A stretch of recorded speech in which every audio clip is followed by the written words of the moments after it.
Hello दोस्तों, एक नई टॉपिक पे आया है। ये अप्रोच का पंप है, ऑल से एडवांस है। ये अप्रोच का है, अभी रिपेयर किए हम लोग, इसको बना रहे हैं।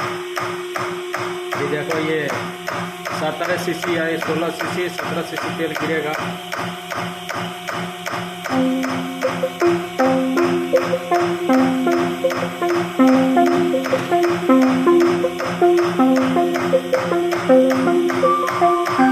ऐसे ही बांध के इसमें के बॉक्स में चेक होता है अप्रोच का।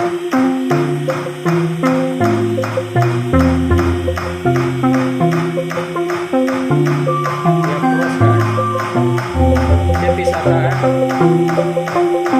सिलेंडर बाई सिलेंडर आता है इसका।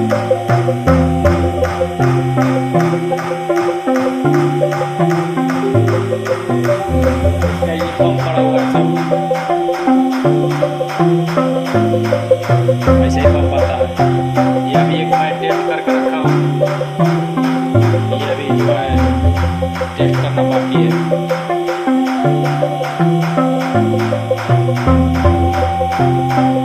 ये अप्रोच का है।